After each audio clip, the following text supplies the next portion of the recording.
Why are you holding so long, bro? It's like a cinematic movie. Good. Tonight we're going to talk about how to make laundry soap. I want all my audience to know how to make it and how to be financially smart. I've been making it on and off for the last 10 years. And I've been done doing it to also save money for the earth and also to save for my large family of 6. Tonight we're going to go over the materials, how to grate the soap, how to melt the soap, dissolve the ingredients, and combine the ingredients everything together. So let's go start right now. The materials you're going to need a large pot, a large spoon, a cheese grater, or an electric food processor, measuring spoons, a 5-gallon bucket, a stove, borax soap, Arm & Hammer washing soap, a regular bar soap, and if you want your soap to smell, then some the drops, the incense drops. Whether you want to use lavender or whatever smell you want. Now let's get started by grating the soap. You use a cheese grater or you're going to use your food processor to grate up the soaps, the Fells Napa, the regular bar soap. It doesn't matter actually what kind of bar soap you use, just whatever you feel like using. I just use whatever I find cheap at the dollar store.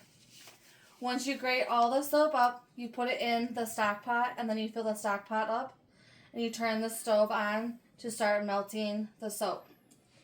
And this is where the science begins. Now, as we melt the soap, we're going to stir it with a spoon to make sure that it doesn't clump up and that we cook it down until it's smooth on medium heat. You don't want to have it to boil. You just want to do a low and slow melt.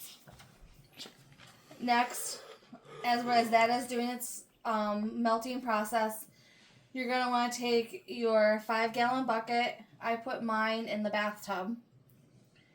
And then you measure out your ingredients, your borax and your Fells Napa, and then you put a couple drops of whatever scent you want to use in the bucket.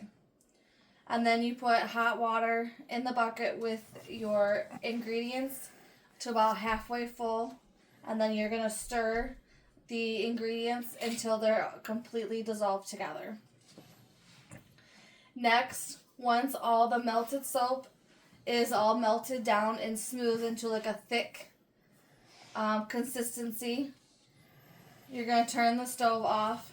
And then we're going to mix it in with the first batch of ingredients in the bathtub. You're going to want to pour the ingredients from the stove into the 5-gallon bucket. Then you're going to take your spoon and you're going to scrape the pan and mix it all together with all the other ingredients until it's all nice and smooth and together. And then once it's all mixed together, you're going to want to take more hot water and fill it to the top of the bucket. And then cover the lid on it, and you're going to take it out of the tub and put it aside for up to 24 hours to let it gel up into the consistency of once you stir it up. Then you can just pour it into a container or you can leave it in that bucket and just use a 1-cup measuring cup to put in each load of laundry. You don't even have to really use that much. You can just use about 1/2 cup of soap to every load of laundry. If you wanted to, you could just not skip the melting process.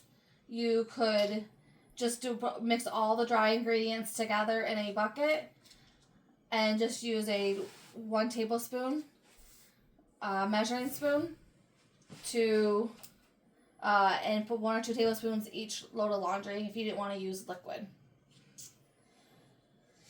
In summary to this, I make the soap to save money because it's only about $5 or $6 for a 5-gallon bucket of laundry soap that lasts you 2 to 3 months. And for a large family, that makes a big, huge difference. And also, like I've said before, that it's save money and it also really earth friendly. And there's not a whole lot of materials when you do make soap. It's very easy because all you do is grate all the stuff up melt it down or just mix it all together. And then you dissolve everything together, and then you combine everything together. And then you just let it sit. So it takes only about an hour, hour and a half at the most to get it all mixed together. I love knowing that I'm saving money for myself, and I'm letting everybody else know that it's possible to be able to do that also when money is tight. Thank you. Good. Now we got to show us, right? Again? Whoa.